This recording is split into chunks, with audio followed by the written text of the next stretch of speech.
CNN Chile y Bio Bio, la radio, presentan Tomás Mochiati, la entrevista.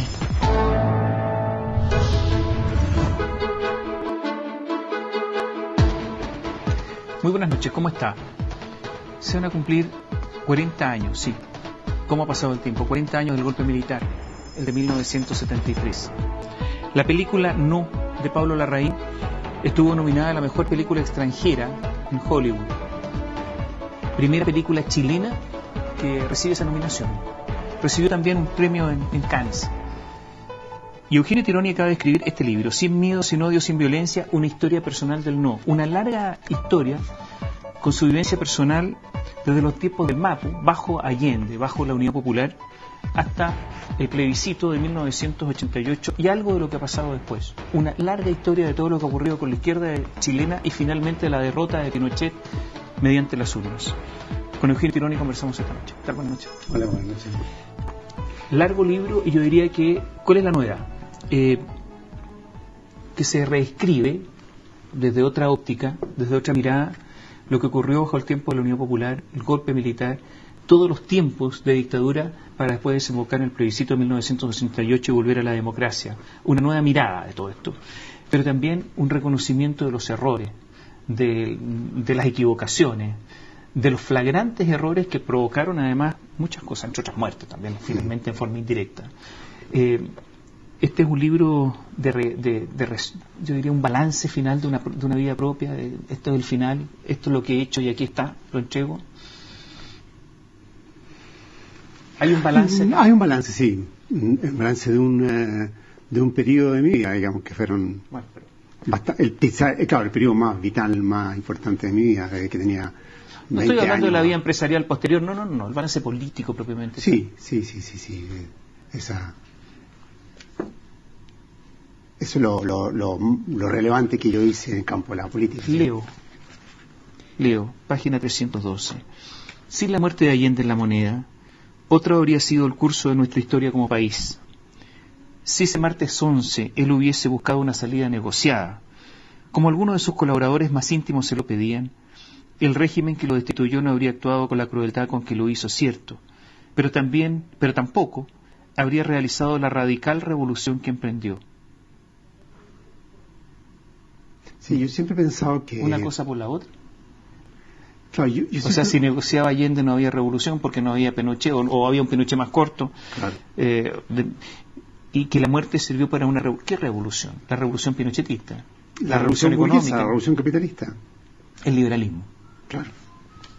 La implantación sin la anestesia de un tipo de capitalismo, además muy particular, un capitalismo estadounidense, de corte muy liberal. Que yo creo que fue el recurso que usó Pinochet para justificar la muerte de Allende. Perdón, ¿Pinochet sabía de esto? No, pero Pinochet buscó un proyecto.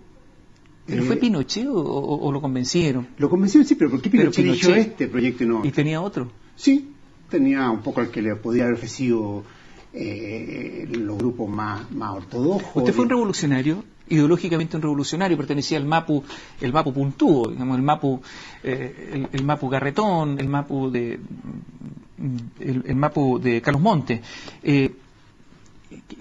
Fue un revolucionario, y este libro que está aquí, ¿qué es lo que es? ¿Una justificación de cómo un revolucionario cambia? ¿De cómo se reconvierte? ¿De cómo ya es otra cosa? ¿Una explicación de una transición personal? De que yo no he dejado de ser un revolucionario. O sea, no he dejado de pensar por mí mismo, no he dejado de... Está bien. Ese revolucionario. De no seguir el rebaño, no he dejado de plantear cuestiones que no, de no sumarme al coro, digamos, no me refiero a ese revolucionario. Es que yo creo que si yo fui de una postura que era muy, si se quiere, anti-allendista, de una postura que... Porque Allende era demasiado burgués, porque era un derechista, reformista, ¿no? Quería hacer los cambios desde el sistema, desde el interior, quería un entendimiento con la democracia cristiana, confiaba en la institucionalidad burguesa. La postura mía y de muchos otros había que crear un poder popular para enfrentar a la institucionalidad burguesa. No estábamos tan pasados para la punta como el MIR, que quería crear una fuerza militar. Pero para nosotros el adversario era Allende y el Partido Comunista, que querían hacer reforma al interior de la democracia burguesa, e incluso, como decía, un entendimiento con la democracia cristiana. Por lo tanto, ustedes, junto con el PS de la época, los indicaron como un poco los responsables de un extremismo que podría incluso haber llevado al golpe o haber impedido a Allende negociar. Sí. Ustedes. Sí, absolutamente. Bueno, este libro también es una explicación de cómo un revolucionario, ese revolucionario, se reconvierte. Sí, en ese sentido sí. Yo soy de los que, después del golpe, llegué a la convicción, como muchos otros de mi generación, de que Allende tenía razón, de que el Partido Comunista de entonces tenía razón. Y una vez que me convencí de eso, no cejé hasta el plebiscito de octubre del 88. ¿Hasta convertirse en un liberal? No, hasta crear una coalición con la democracia cristiana, hasta incorporarnos a la institucionalidad, en este caso ya no de la democracia burguesa, sino que de Pinochet, de inscribirse en los registros electorales, de invitar a la gente a votar que no. Y entre medio, lo que fue más curioso, nuestro Partido Comunista se nos fue para otro lado, se nos fue a luchar más, se fue renegó de todo lo que había sido y se hizo suya las banderas del MIR, o sea, del ultraizquierdismo, del caballo de Troya del imperialismo. Entonces, es cierto, hay una reconversión mía y yo creo que ha sido bastante congruente con ella desde entonces hasta hoy. ¿Puede convertirse en un liberal? Es que yo soy de una corriente que ahí explico un poco en el libro, de una izquierda liberal, de una izquierda más bien anarquista, de una izquierda anti-estalinista. ¿Liberal en lo económico? Es que nosotros tenemos la experiencia de lo que fueron los socialismos reales. Leo acá, la noción de que la vida está en otra parte, lo que justifica una existencia presente marcada por la mediocridad y la tradición moneda corriente en un país como Checoslovaquia, etcétera, etcétera. O sea, decir, esta vida que nosotros nos jugamos en pos de otra es una falsedad. Y es más, que ¿Eso sí, era todavía más allá. O sea, nosotros planteábamos que... pero eso es lo que de repente hizo el clic. Eso de que... Porque nosotros tuvimos dos pianos que nos cayeron en la cabeza. El piano del golpe, el fracaso de la UP y Pinochet, y el otro piano fue el fracaso del socialismo tal cual estaba concebido. Y el fracaso del socialismo tuvo que ver con que la idea de una sociedad controlada por el Estado era, la verdad, una miseria. Y para que el Estado no fuera tan poderoso, se necesitaba el mercado. Y desde ese punto de vista hubo una convergencia con el liberalismo. Y a mí me entusiasmó desde la primera hora Hayek, o me entusiasmó von Mises, me entusiasmó esa mirada, si usted es libertaria, antiestatal del neoliberalismo. Y bueno, como yo doy cuenta allí, esto nos hizo muy tempranamente en los 80 tener diálogos con Arturo Fontaine y gente del CEP. Eugenio, su padre y su madre estaban separados. ¿Celebraron el golpe?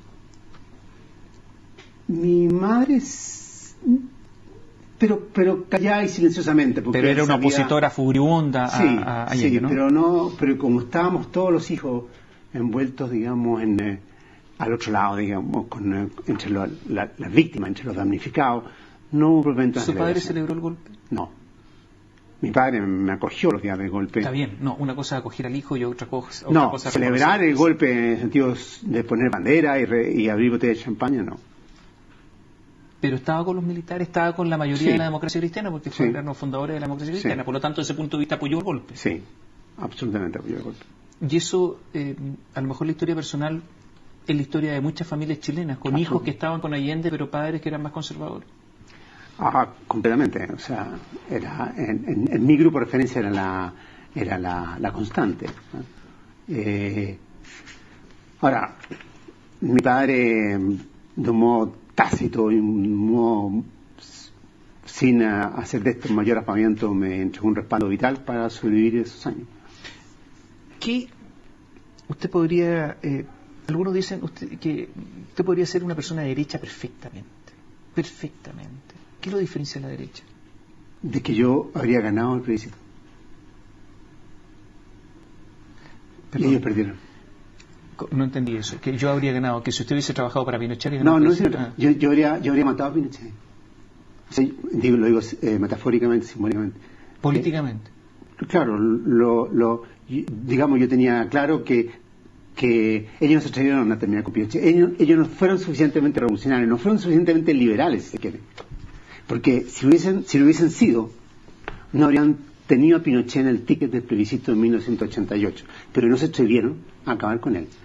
Yo y muchos conmigo nos atrevimos a enfrentar monstruos tan grandes como Pinochet, como era, entre otros, a las tesis, digamos, del Partido Comunista de la época, que decían: no se inscriban, no participen en esta farsa que es el plebiscito, y elijamos una lucha más bien insurreccional, que si lo hubiéramos seguido, probablemente no estaríamos sentados aquí en este programa. ¿Son los chilenos revolucionarios? Y voy a dejar la pregunta pendiente, tenemos que ir a la pausa, porque hay un estudio que está aquí en el libro y que dice en parte se estudiaron a los pobladores, y dice: nada indica que estemos ante un pueblo paria que podría desencadenar una explosión revolucionaria. Tampoco estamos ante un grupo encerrado en una cultura propia y excluyente. Los pobladores comparten plenamente los valores del resto de los chilenos y tienen reivindicaciones muy concretas frente al Estado. Por lo mismo no son propiamente un movimiento social. No descansan en un conflicto de clase, no están organizados, carecen de un proyecto alternativo al de la clase dominante. O sea, los pobladores no podrían ser revolucionarios. Hagamos una, volvemos en un instante. Sin miedo, sin odio, sin violencia, una historia personal del no, de Eugenio Tironi. Es este libro que acaba de salir y justamente estamos con él. La pregunta quedó pendiente. ¿Los pobladores chilenos son revolucionarios, los pobres, los que viven en la forma más miserable desde el punto de vista económico? Que yo creo que los pobres en general, en ninguna parte del universo jamás han sido revolucionarios. Aquí los revolucionarios son los sectores ilustrados. Y hoy día los sectores ilustrados tienen un nombre y apellido: estudiante universitario. Y esto hoy día en Chile son la fuerza de cambio, la fuerza revolucionaria. Y lo han probado, digamos, los últimos 3 años. ¿El multimillonario George Soros fue importante en la campaña? ¿Financió? Muy importante. ¿Cuánta plata dio? Se sabe, ¿no? Porque aquí en el libro no dice cuánta plata. ¿Hay alguna estimación? No, pero estamos hablando de cifras muy pequeñas. O sea, estaremos hablando, no sé, de unos 15.000, 20.000 dólares. No, pero a ver, venían los norteamericanos para acá. Sí, pero eso era una agencia conocida, una agencia que los asesoró, ¿no? Sí, pero no, pero qué sé yo. Sí, pero no, si son cifras, que pasa que eran de esa época, hoy día son 2-3 veces. No, sí. Sí, estamos hablando de cifras muy, muy pequeñas. Porque también esta empresa, estos consultores, les interesaba venir a Chile porque le da pedigrí, digamos, participar en la derrota de Pinochet a cualquier consultor internacional, digamos, de este tipo de temas. ¿Hubo alguna posibilidad de que ganara el sí? Si no hubiese sido Pinochet candidato del sí, ganaba. Hay una parte del libro en que se dice que había un estudio que decía que si había un civil, había mucha posibilidad de que tuvieran éxito ellos. Sí, absolutamente. Yo creo que con una persona, digamos, como la derecha trató de hacerlo, hay sectores civiles que buscaron hacerlo, pero Pinochet se puso nervioso, golpeó la mesa y todos se quedaron callados y aceptaron esto que los condujo a la derrota, que fue tener a Pinochet en el ticket, porque era sí seguir con Pinochet o no. Eso significa tener elecciones, o sea, está muy bien planteado el plebiscito a favor del no. Pero eso significa que Pinochet en cierta medida también tuvo éxito, o sea, después de 17 años de muerte, de relegados, es decir que si lo cambiaban a él, el régimen seguía, quiere decir que éxito tenía.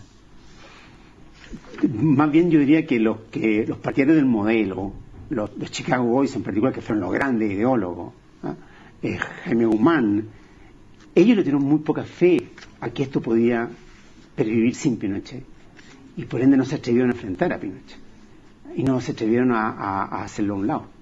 Y eso los condujo a la derrota. Ahora, hay que reconocer que este grupo tuvo la habilidad de rápidamente depositar la derrota en Pinochet y adaptarse al nuevo régimen y a tomar posiciones muy de poder en el mundo político y en el mundo empresarial y reconstruir su poder. Oye, han pasado tantos años y leo que la segunda etapa de la franja así, después del primer fracaso, que fue, es raro porque no había ni recursos, ni plata, no había nada, no les importó, me refiero a la franja televisiva, y bueno, viene la segunda etapa y leo quiénes estaban a cargo. Sergio Fernández, que era ministro del Interior, le encarga a Jovino Novoa, a Joaquín Lavín, a Manfredo Mayol, a Carlos Alberto Denano, el Choclo, los mismos que están ahora.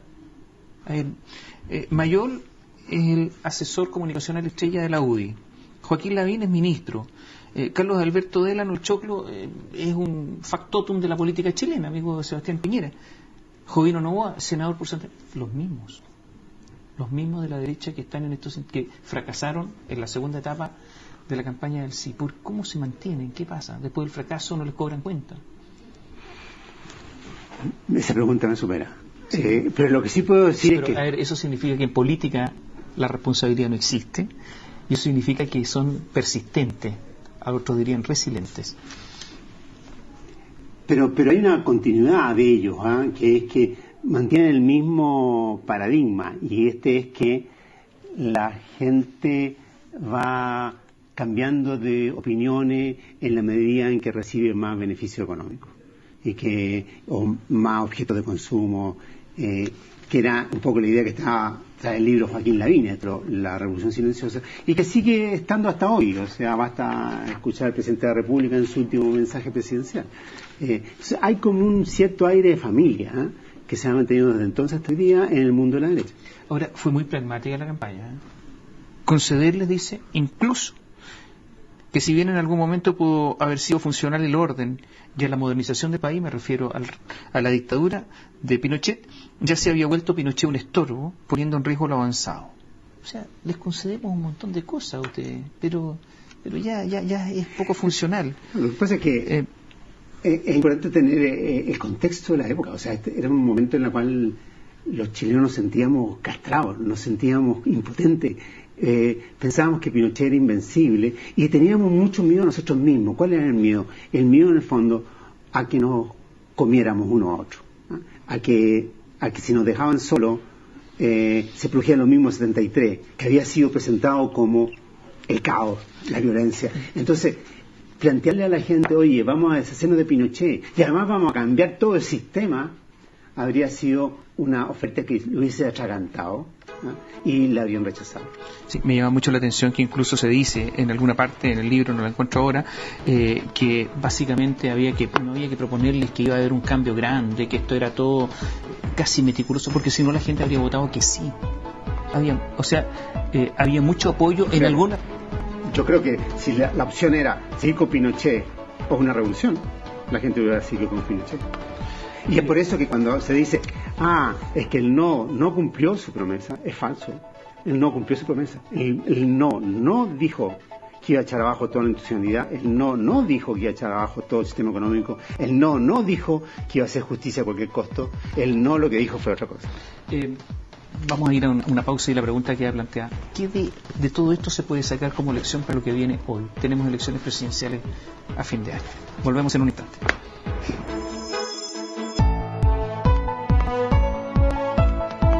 Eugenio Tirone nos acompaña esta noche y la pregunta es de este libro. ¿Qué lecciones se pueden sacar ahora? Hay elecciones a fin de año. 17 de octubre hay elecciones. 17 de noviembre, perdón, hay elecciones. ¿Qué lecciones se pueden sacar? Por ejemplo, yo leo acá, voy a votar por Orrego porque es importante que la DC no sea humillada. Provocador. Como por Orrego. Si es demócrata cristiano. No por Bachelet, no. Por Orrego. No por el liberal que teóricamente el liberal que es Velasco. No, Orrego. ¿Por qué?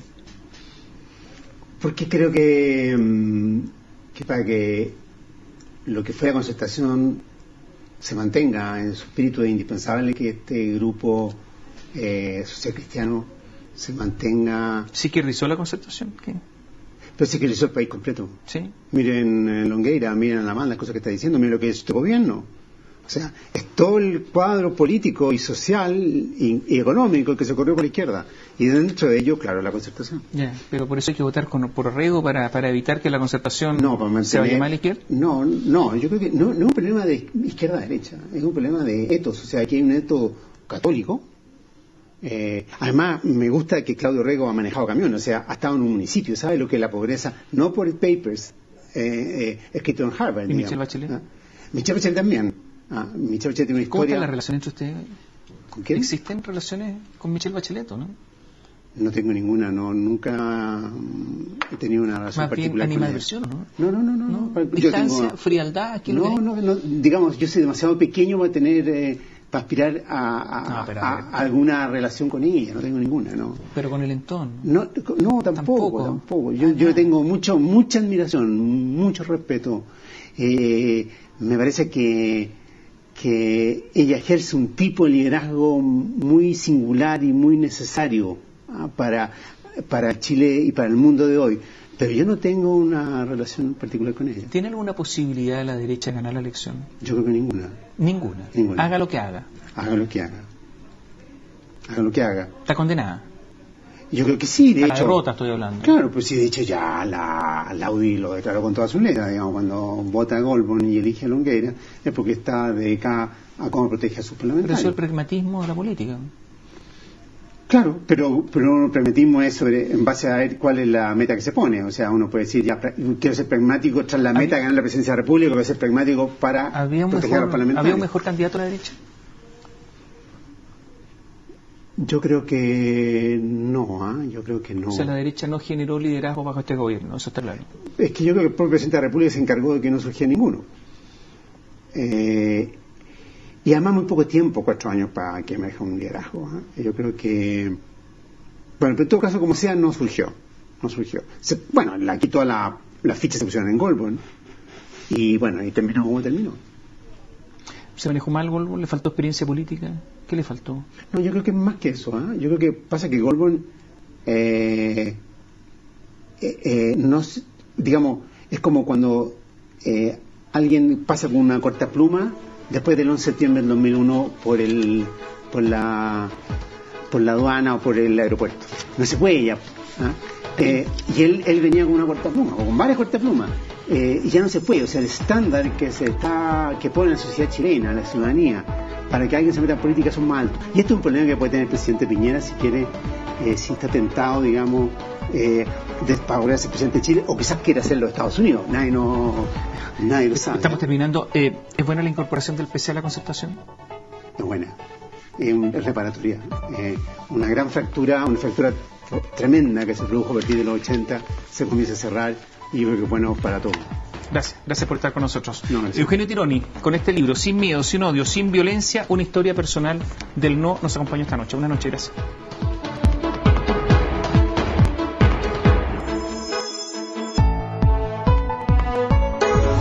CNN Chile y Bio Bio, la radio, presentaron Tomás Mochiati, la entrevista.